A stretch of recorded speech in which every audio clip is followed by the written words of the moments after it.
Live from WRAL News Headquarters in Raleigh, your number one source for local news. WRAL News, coverage you can count on.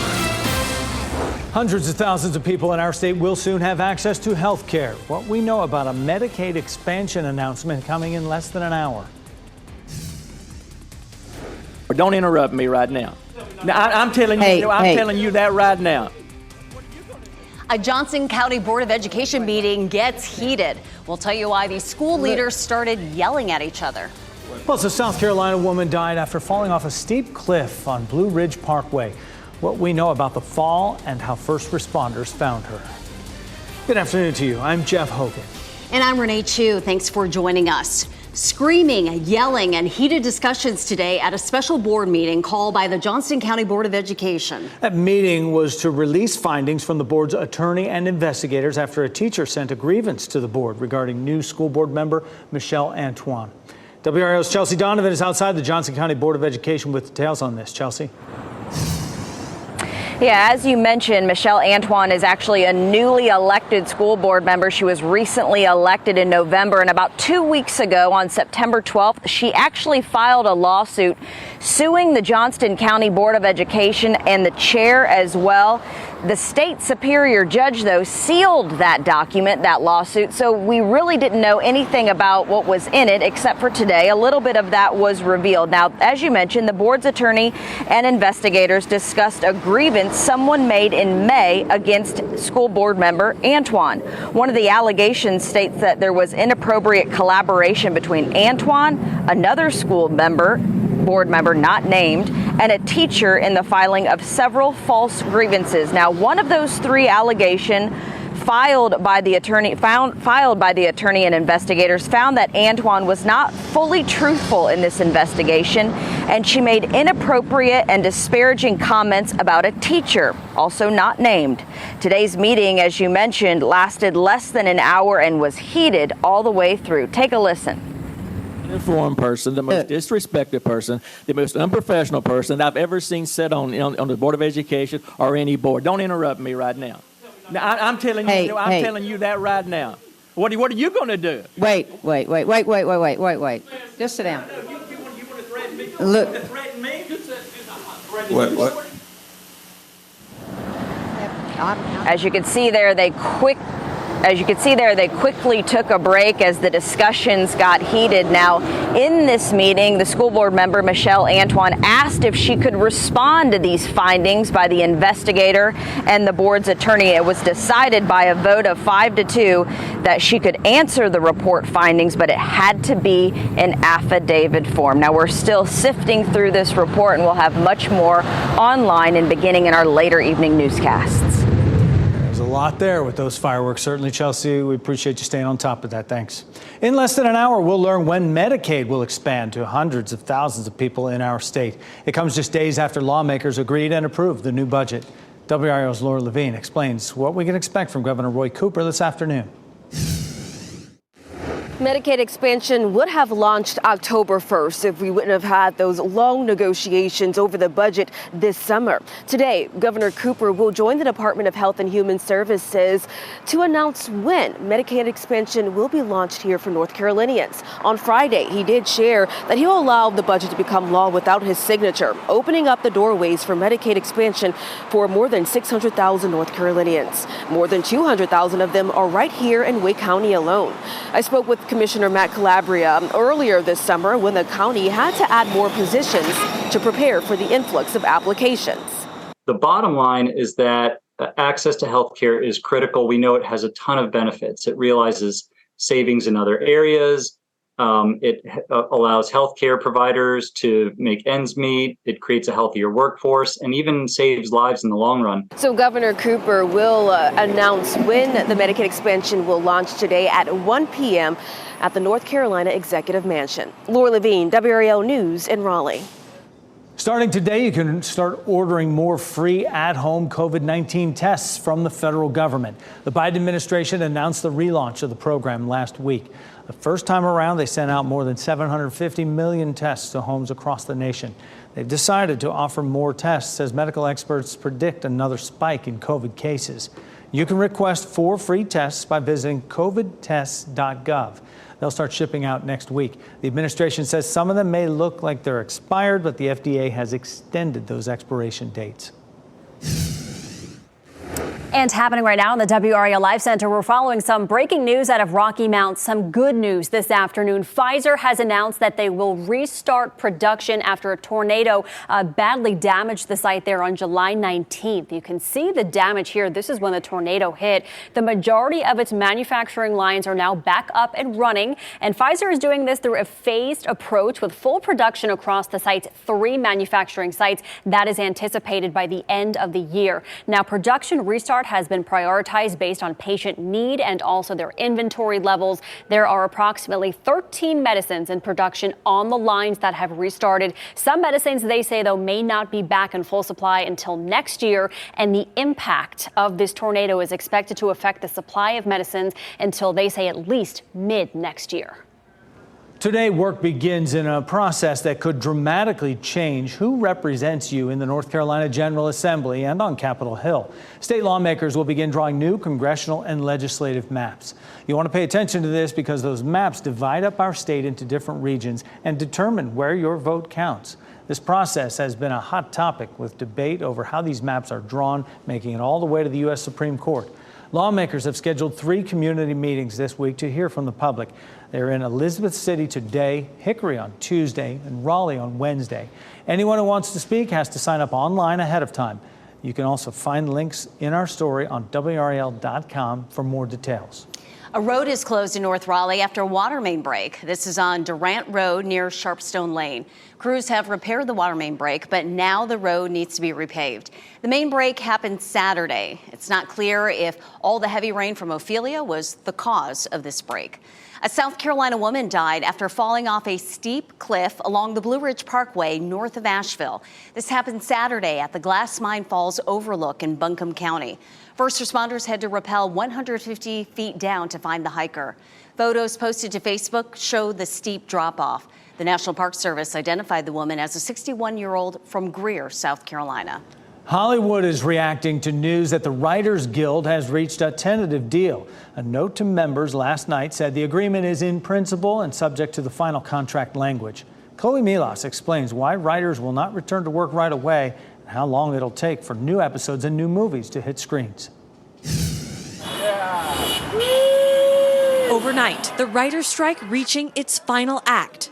The WGA agreeing to a tentative 3-year deal with the AMPTP, which represents streamers and studios, including NBC Universal's parent company, Comcast.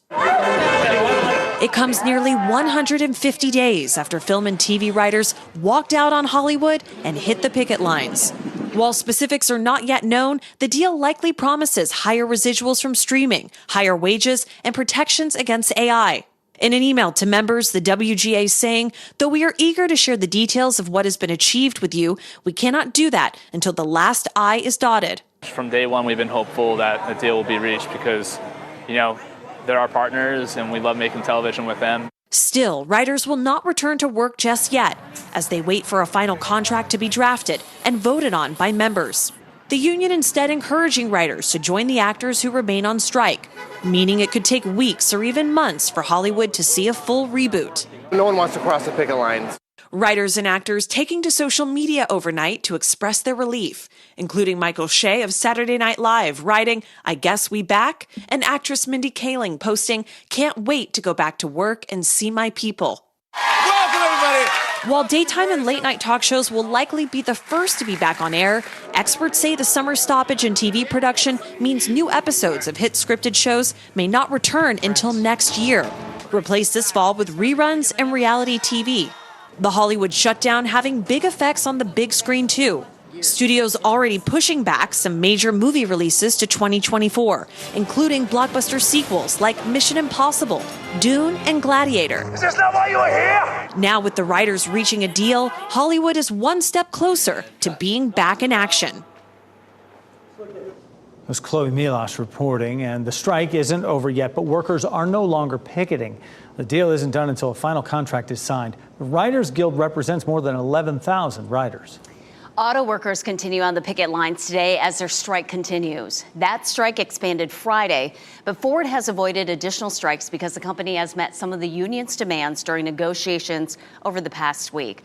GM and Stellantis have rejected the union's proposal for cost of living increases, profit sharing, and job security. And happening right now in the WRAL Live Center, this just into the newsroom. Senator Bob Menendez says that he is remaining defiant, refusing to resign after being indicted on bribery charges at the end of last week. He called the legal battle his biggest fight yet. He says the allegations leveled against me are just that, allegations. Menendez and his wife Nadine are accused of accepting hundreds of thousands of dollars in bribes in exchange for the senator's influence. This afternoon, he says cash that was found in his home was actually his own personal cash and not from bribe proceeds. He is charged with 3 crimes. He'll be in court on Wednesday at 10:30 a.m. This afternoon, Cary police are looking to make arrests after at least 4 break-ins at businesses on Cary Parkway.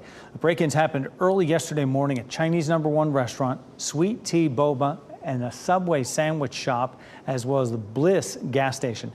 Chinese No. 1, the door was broken. No cash was taken, though. At nearby Sweet Tea Boba, the whole cash register was ripped out and stolen. Doors were also broken and cash taken from Subway and the Bliss gas station. The owner of Chinese No. 1 told WRAL this is the second time her restaurant has been robbed in the past 2 years. Small business is not easy, though. We tried our best to survive, to keep it going. I don't know. It's scary. Police say this weekend's break-ins are likely connected, but they are still investigating. A well-known Raleigh restaurant is closing its doors after more than 3 decades. An Instagram post from Humble Pie says, "With full and heavy hearts, we will turn out the lights after service this week." The heartfelt post thanks customers for the years of service and support through good times and bad. Humble Pie is on Harrington Street in the Warehouse District in downtown Raleigh. Looking forward to a large Powerball jackpot tonight, the 4th largest in the game's history. It is now at an estimated $785 million after another drawing Saturday night happened without a grand prize winner. This is the second biggest prize this year after a player in California won a jackpot of more than $1 billion in July. If you win tonight's drawing, your take-home cash value will be about $367 million. You can watch the drawing live right here on WRAL right before our 11 o'clock news. Next at noon, El Paso is working to keep up with the surge in migrants entering the country. The city's latest efforts to shelter everyone coming in. Also, 89-year-old actress Sophia Loren fell and broke her hip. We'll have the latest on her recovery efforts. Plus, the story of a golf cart driver leading police on a low-speed pursuit, all with a dog on their lap. You don't hear this every day. Let's turn to meteorologist Kat Campbell. And right on cue, fall started Saturday. We've got a week of some fall feeling temperatures ahead. I'll let you know what brings the big change and when coming up. Download the new WRAL streaming apps on Roku, Fire TV, Apple TV, and Android TV.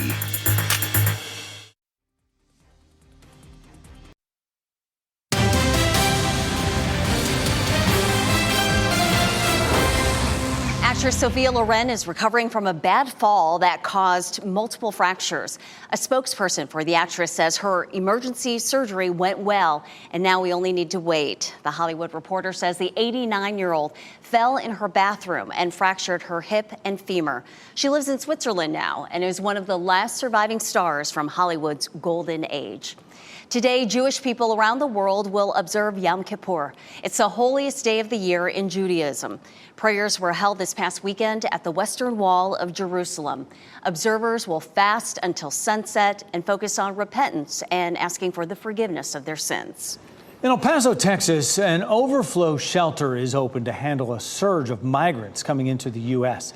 This is video showing a group of migrants crossing the Rio Grande River early this morning. The new facility can hold about 400 people, but officials say that's not nearly enough. They say El Paso already has about 6,500 migrants and is receiving more than 2,000 every day. The city has sheltered over 7,000 migrants and served more than 16,000 meals in the last 10 days. Russian strikes overnight targeting a port city in Ukraine killed at least 2 people. According to Ukraine defense officials, 19 drones and 11 missiles were intercepted and shot down. but they say falling debris resulted in significant damage. New video shows what's left of a hotel that caught on fire at the Sea Station. Fortunately, it is not in use right now. The war in Ukraine is in its 20th month. More than $1 billion in federal funding will help improve railroad infrastructure safety. This morning, the Biden administration announced the money will go towards 70 projects in 35 states. That includes one project in Western North Carolina and a second project in Greensboro. The rail investments come after a series of high-profile rail accidents, including the toxic derailment in East Palestine, Ohio. Notably, none of the funding is earmarked for that community. A White House official says that's because there were no grant applications from that town. A proposed merger for Booking.com and its Swiss online travel agency counterpart was blocked today. The European Union said the proposed nearly $2 billion deal for Booking to acquire Swedish peer eTraveli Group would lead to less options for consumers, fewer options. It would lead to higher costs for flights, accommodations, car rentals, and attractions. Booking said it would challenge the European Commission's veto, which won unconditional approval in the U.S. and Britain. A low-speed golf cart chase is not something you hear about every day. Police chased a golf cart through San Fernando Valley in a bizarre pursuit yesterday. LAPD responded to a report of a possible stolen golf cart and assault with a deadly weapon. The driver had a dog in their lap during the chase. Now, because of the small size of the cart, the driver was able to squeeze between police cruisers and evade officers. The driver was eventually arrested, and the dog was taken to animal care. No doubt there was continuous coverage, and people were riveted to that coverage. Yeah. Low-speed chase golf cart. That is just a weird scene going through the streets of L.A. right there. Very strange. All right, Kat Campbell is over in the WRAL Severe Weather Center with this taste of fall that is on the way, Kat. It's my favorite time of year. Fall officially started on Saturday, and today is actually going to be the warmest day of the week. After today, high temperatures are going to be in the 70s every single day for the remainder of the week. Our normal high this time of year is 80, so these are actually below normal temperatures for us. However, I want to bring up a couple parts of this fall feel. It's not going to be as crisp feeling. We are going to have a little bit more moisture out there, and the mornings won't be quite as cool. But the afternoons with the cloudy skies, it's going to take on a fall feel out there. And this is all the cloud cover, and this is the front that we are tracking. It is what we call a backdoor cold front. And while it has a little bit of a funny name to it, typically we see our fronts approach from the west and move to the east. This one drops in from the north. And typically these kinds of cold fronts bring a pretty quick snap and change in temperature. So we're going to see that happen tonight. We're also going to see all the cloud cover pushing in. So this front is what delivers some of the cooler air behind it starting tomorrow. But I do want to mention a few light showers can't be ruled out tonight. We have a 20% chance at pretty much any point this evening through early tomorrow morning. It wouldn't last long. It wouldn't be heavy. Very low impact. Behind this front, it's also going to be quite breezy tomorrow with the cloudy skies, the breeze, and temperatures in the 70s. It's going to have that nice cozy fall feel to the day.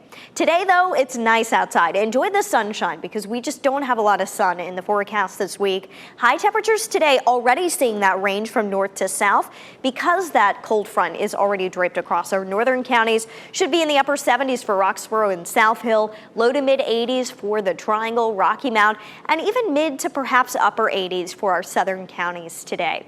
Outside right now, we're sitting at 80 degrees in Durham, Raleigh, and Fayetteville. You can see the sunshine peeking through, making for a beautiful start to the week. If you want to head out on a nice long dog walk, it's going to be the day to do it. Looking ahead, 3-4 o'clock, we should be right around our high temperatures as we get toward dinner time tonight in the upper 70s, and then falling into the 60s once we get to about 11 o'clock. Low temperatures tonight, not all that cool, pretty close to normal for this time of year. Lows dip into the upper 50s to lower 60s for most of us. And I did want to point out with the cloud cover tomorrow, we're going to see more clouds than sun. However, it's not necessarily going to be a full overcast throughout the day tomorrow.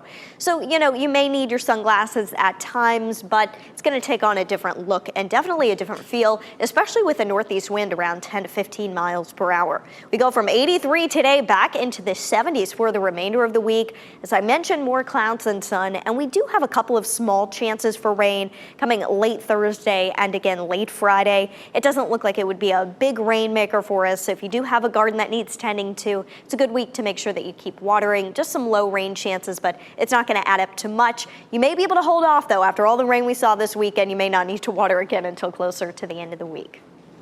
Kat, thank you. Tonight on our evening news, 5 on Your Side examines the rising cost of car insurance, what's driving it up, and 3 things you can do to bring your bill down. Today at 5:30. Plus, WRAL investigates campus security plans. Tonight at 6, the one major safety lesson that isn't required at the Triangle's Big 3 schools. And still straight ahead this noon, Raleigh's big music festival, Dreamville, and the Super Bowl have something in common. We'll tell you what has linked these two. And the IRS is cracking down on ticket resales. Ahead, what they're watching for so you don't wind up on their radar.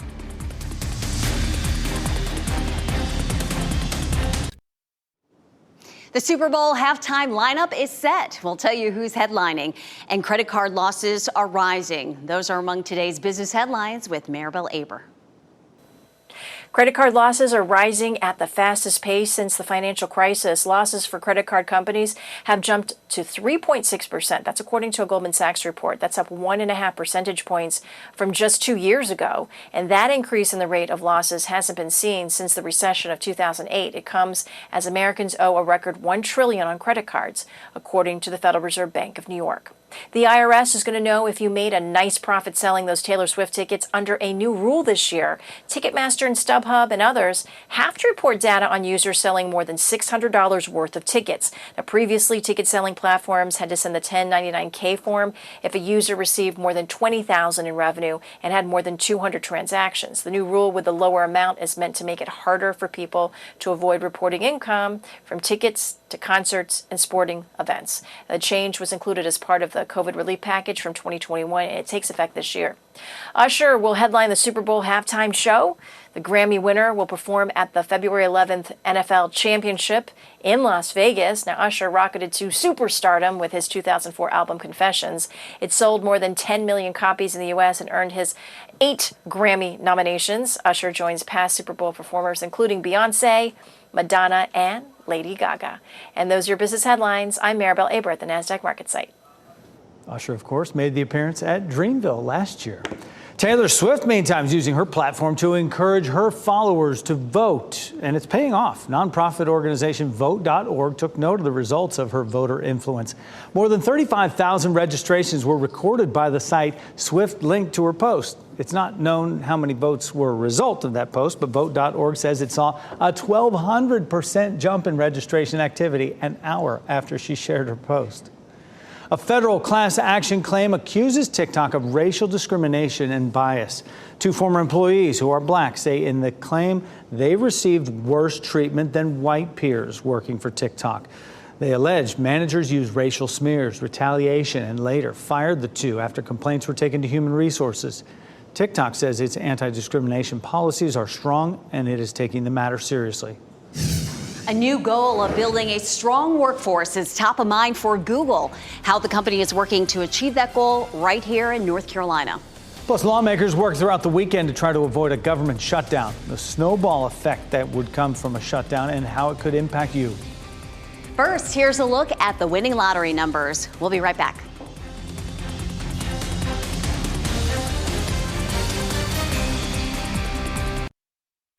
Shot in 4K ultra high definition. Your number one source for local news. WRAL News. Coverage you can count on.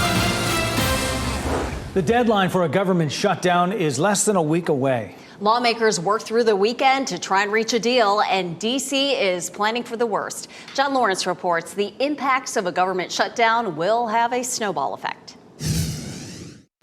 Congress has until Saturday to make a deal to keep the government funded.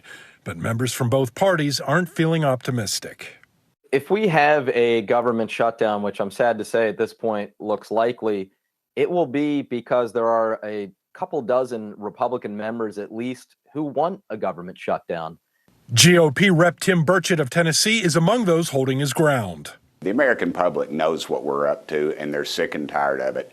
That's why folks like me, we're sticking to our guns, and all of a sudden we're the bad guys because we want to balance our budget. Should the shutdown occur, nearly 4 million federal employees will be affected immediately, including the non-essential workers being furloughed until the shutdown is over.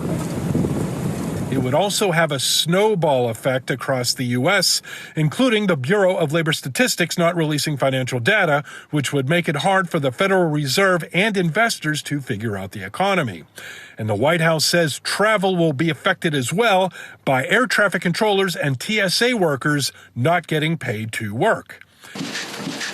While there are discussions about how to keep things running, let's pass a 30 to 60-day continuing resolution. Let's make sure it's not loaded up. It appears to be an uphill battle. You can't keep spending $7 trillion when you're only taking in $5 trillion. That just doesn't work. While pay for millions of federal workers would be affected under a government shutdown, Social Security checks would continue to go out, Medicare and Medicaid programs would remain intact, and the U.S. Postal Service would stay open. Google is investing $2 million to support apprenticeship programs in the Carolinas. WRAL's Destiny Patterson is at Wake Tech's RTP campus, where local leaders met this morning to talk about this. Destiny, good afternoon. Good afternoon, Jeff. That meeting just wrapped up within the last hour, and there's a common goal. That's building a strong workforce. Google is investing $2 million, and it'll be in the form of a grant to the Urban Institute. It's meant to expand and build apprenticeships in tech for small and medium-sized businesses. Apprentices will get paid training on the job, classroom learning, and mentorships. It comes through Google's philanthropy, which is google.org. A spokesperson for Google says this opens the door to a wider labor market. Been very supportive of these types of job development programs. To work at Google, you do not need to have a college degree, but you do need to have skills, and it's through these partnerships that we're able to develop those skills for folks. That program will run through 2025, and the goal is to hire 200 registered apprentices from both North and South Carolina for tech jobs. Jeff? Destiny Patterson with that good news from RTP live for us this noon. Thanks, Destiny.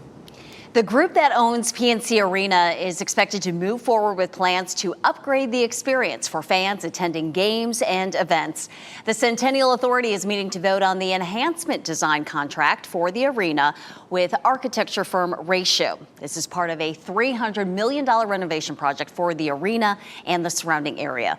Officials say the design process is in its early stages, but here's a glimpse of the vision. The exact plans for fan upgrades have yet to be fully developed. Earlier this year, the board signed a lease extension that will keep the Carolina Hurricanes at PNC Arena through 2044.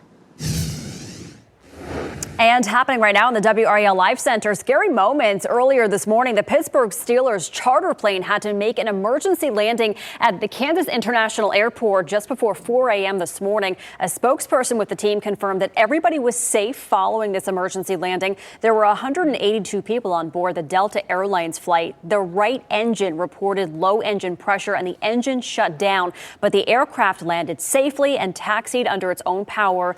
The team did have to stay on the plane and wait for another one to come. That arrived about 9:30 this morning. By 10:30 in the morning, they were back up in the air. They were fresh from a win over the Las Vegas Raiders on Sunday Night Football. People in Pittsburgh can get free, safe drinking water as that town addresses concerns about cancerous forever chemicals in its water system. Free reverse osmosis treated water is available in the town's water to the town's water customers. There have been ongoing concerns about the drinking water since the discovery 4 years ago of high levels of some of those forever chemicals in the Haw River. Customers can fill their jugs and bottles with treated water at Chatham Marketplace on Hillsborough Street. Our county-by-county coverage takes us to Wilson, Halifax, and Harnett counties today. The Harnett Regional Water Treatment Plant could soon be part of the state pilot program to test for PFAS. Tomorrow night, county commissioners will discuss this during their work session. PFAS are often referred to as forever chemicals. They've been linked to cancer. The pilot program would involve water testing and could result in new water treatment facilities. In Halifax County, organizers of the upcoming Harvest Days Festival are calling on local artisans. Space is still available for arts and crafts vendors. The fall festival includes live music, line dancing, hay wagon rides, and historic reenactments. Harvest Days is October 20th and 21st at the 4-H Rural Life Center in Halifax. Today is your last chance to visit the Wilson County Fair this year. The festivities were paused Saturday because of Tropical Storm Ophelia. So organizers extended the fair through today to make up for Saturday. Get your fair fix. It's finally beginning to feel like fall this week, and that means it's time to get your tickets for the Triangle's newest walk-through holiday light event. The DBAP will be transformed into Wooley's Winter Wonderland, bringing joy and holiday fun to family and friends all across our viewing area. It happens November 22nd through New Year's Eve. You can enjoy shopping, get your picture with Santa, or take a ride on the holiday train. To buy tickets, visit WRAL.com and enter Wonderland in the search bar to learn more. Still to come, a sobering number from the New York Fire Department. 343 firefighters have died from 9/11 related illnesses. Why that number, 343, is significant and haunting. Plus, are you a seasoned professional? Let that be an asset and not a drawback on your resume. How to make your resume stand out without looking dated.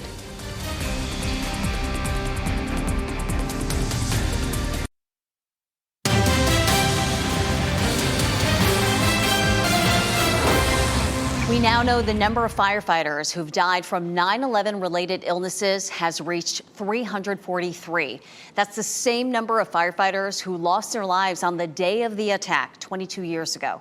That's according to the New York Fire Department. They say 11,000 firefighters currently suffer from 9/11 related diseases, including 3,500 with cancer. 2 firefighter unions are expected to hold a news conference in New York today about this new report. Age discrimination in the workplace often leads to people switching jobs. Human resource experts are sharing ways to help spruce up your resume for job transitions. One way is to include only your last 15 years of work, not all your jobs. Don't put graduation dates in education backgrounds. Don't use old-style email addresses signaling that you're not up on tech. And list experiences showing that you can deliver, adapt, and grow. People who receive SNAP benefits will soon be able to have more options to purchase food. Uber Eats announced it will allow customers to use food stamps for food orders beginning next year. Uber says it's making the change as a way to reduce barriers to fresh groceries. The company also announced it will begin accepting flexible spending account cards and flex cards that are issued through managed Medicaid and Medicare Advantage. It is that time of year again. IBMA Bluegrass Live is back this weekend, and it's time to buy tickets. The festival begins Friday at 5 and runs through Saturday. Downtown Raleigh has its banjo countdown clock out, and it is ticking down to the big event. You can download the World of Bluegrass app for free to get the full schedule, artist info, and an interactive map. You can buy tickets online at worldofbluegrass.org. WRAL is a proud community sponsor, and you can stop by our booth during the festival. This morning, SpaceX had another successful launch. And liftoff of Falcon 9. Go SpaceX. What this rocket carried into orbit that could help someone you know. Plus, here's a live look at downtown Apex. We could hit 80 degrees today. Ahead, meteorologist Kat Campbell times out when it will start to feel like fall.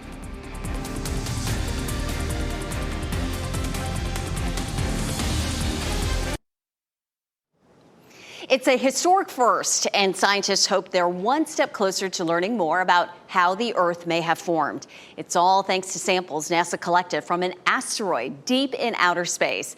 Chris DeMeo takes a look at what clues researchers say the debris may hold.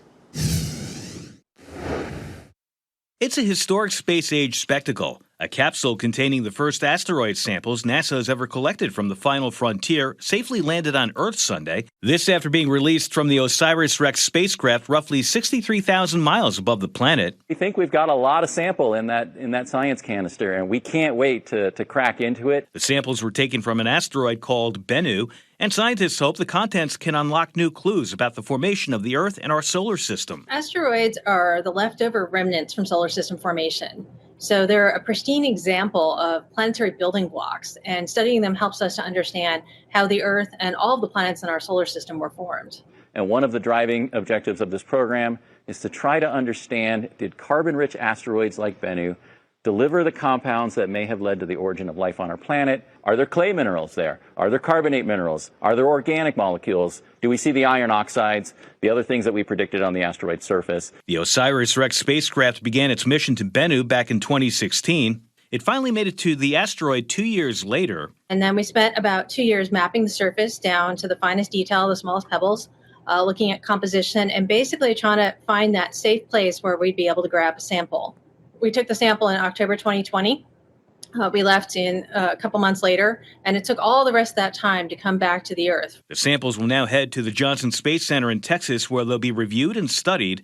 Officials estimate they've gathered at least 1 cup worth of asteroid rubble. That was Chris DeMeo reporting. After the spacecraft dropped the capsule off, it turned around, is already out on its next mission to a new asteroid. This morning, SpaceX team celebrated another successful launch. 3, 2, 1, ignition. And liftoff of Falcon 9. Go SpaceX, go Starlink Group 7-3. That was at 4:48 this morning at the Vandenberg Space Force Base in California. A Falcon 9 rocket is carrying 21 Starlink internet satellites into orbit. Satellites will provide internet services to different parts of the world. SpaceX recently announced it has signed up over 2 million subscribers in more than 60 countries for its Starlink internet service. Since 2019, more than 5,100 satellites have been launched. All around there in space, getting people to different areas access. The Pacific Northwest, meantime, bracing for an atmospheric river. We are seeing risks of heavy rain and landslides from Northern California to Western Oregon and Washington. Flood watches have also been issued for those areas. This rainfall could be a welcome relief as California and Oregon are experiencing severe drought conditions. It could also help contain several fires right along the coast there. Much needed. We needed some rain. We got it. Now it's on the way out. Yeah, well, thanks to Tropical Storm Ophelia, right? We all got a good dose of rain. We were drying out this week, but there are some other storms waiting in the wings, so to speak, in the tropics. Kat Campbell tracking it all for us. Unfortunately, hurricane season is not over yet. It's actually not over until the end of November, but typically as we get into October, things begin to quiet down in the Atlantic basin. So let's take a look at what we've got out there right now. We've got this system and this one that have chances of developing, and then we've got Tropical Storm Philippe out in the Atlantic. Tropical Storm Philippe at this point looks like it is likely to go out to sea, and it is forecast to remain a tropical storm. Pretty much top winds of 50 miles per hour for its entire track here. It's pretty unusual that you wouldn't see some kind of intensity fluctuation, but it's 50 miles per hour right now for the top winds, expected to stay there even through the next 5 days. The model plots, for the most part, carry this to the north eventually. Not a big concern from Philippe. That's the one we were telling you about in addition to Ophelia last week. So we've been watching it and kind of watching the trends for a while, and it's really unlikely to impact land. But there are 2 other systems out here to watch. There's one closer to home in the Gulf of Mexico. Basically, with this one, if it's going to develop, it's got to develop fast, because as it drifts west over the next couple of days, it's going to be moving into an area that's much less favorable for environment, but much less favorable for development in that environment. But then we've got this system out here, which is to the east of Philippe. It's got about an 80% chance of developing, and models are certainly developing that one. If we look at the model plots for that system a little farther out to sea, it is still more than likely that it would curve to the north. However, we're still pretty early in the lifespan of that system, so it's going to be one to watch. In Clinton, if we take a look outside, it is bright, it is beautiful, a nice clear blue sky in Clinton. Finally able to dry out a bit. This is a live look from Alfredo's Italian restaurant downtown there. And if you do want to head out for a walk this afternoon, temperatures around the upper 70s to lower 80s. It ends up being a beautiful day. Today is when you will see the most sunshine of the next several days. We'll stay mostly cloudy, not necessarily a full overcast, but more clouds than sun for the next 3 days. And that's one of the reasons that our high temperatures only managed to reach the 70s giving it a fall feel, especially with the breeze tomorrow. Here's where we're different. We have had some mornings lately where we've been in the 50s, those cooler, crisp mornings. We're not necessarily going to be as cool and crisp in the mornings, and that's because of the cloud cover in place. It prevents temperatures from falling as far overnight. So our normal low this time of year is 60. We're going to hover around that number all week long. The coolest morning may end up being on Thursday morning. Because of the clouds, we don't necessarily have as crisp of a feel in the air, but it's going to be cool outside with a breeze. I think we'll still take on more of a fall feel in the coming days.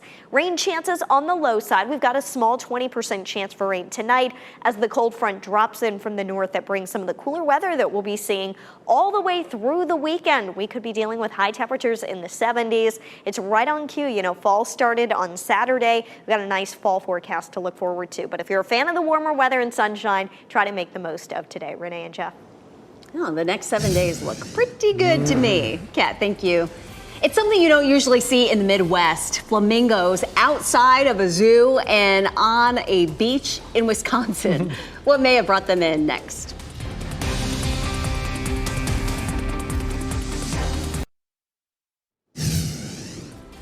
We ramp things up with a look at a few of the headlines we're following for you today. In just a few minutes, we will find out when Medicaid will expand for hundreds of thousands of people in North Carolina. This comes just days after lawmakers agreed on and approved the new budget. Governor Roy Cooper says he will allow it to become law without his signature. The governor will announce the launch date this afternoon at the North Carolina Executive Mansion. New today, Pfizer restarted manufacturing lines at its Rocky Mount facility. An EF3 tornado hit the area in July, damaging about 40,000 pallets of packaging supplies and medicine. Pfizer says it restarted production of 13 medicines, but a couple dozen others are still stalled. The plant will not fully reopen until the end of this year. Google's investing $2 million to support apprenticeship programs in the Carolinas. Leaders met today at Wake Tech's RTP campus with the same goal, building a strong workforce. The grant is meant to expand and build apprenticeships in tech for small and medium-sized businesses. Apprentices will get paid training on the job, classroom learning, and mentorships. Port Washington Beach in Wisconsin was looking more like Miami thanks to a visit from a bunch of flamingos. Experts say the birds landed in Wisconsin after being diverted by Italia. Word of the visitors spread fast, and many birders and photographers hit the port to catch a glimpse. You get the butterflies. Even I was just saying people before, like you can see the people that just showed up, how jittery they are at first when they show up. One person even said they had tears in their eyes when they saw the flamingos. Earlier this month, we told you about flamingo sightings in Kentucky, Ohio, and even in our state along the Outer Banks. Football fans and Swifties both had something to talk about last night. After weeks of speculation, we're getting a bit closer to the answer about Taylor Swift and Travis Kelce's love story. Swift took up her rumored boyfriend's invite to attend the Kansas City Chiefs game against the Chicago Bears, and she sat right next to Kelce's mother in his suite to cheer him on. And then she was spotted leaving with Kelce after the game.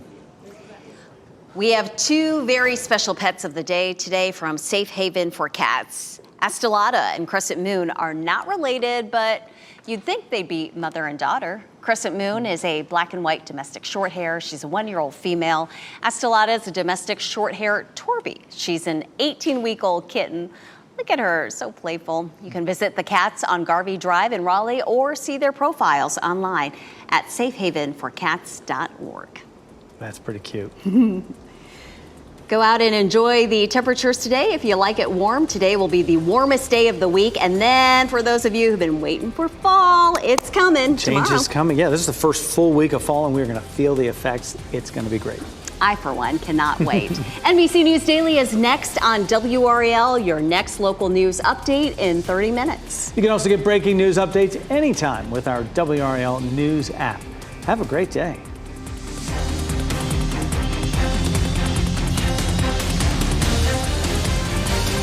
Keep watching WRAL News over the air Channel 34 and Spectrum Channel 1257.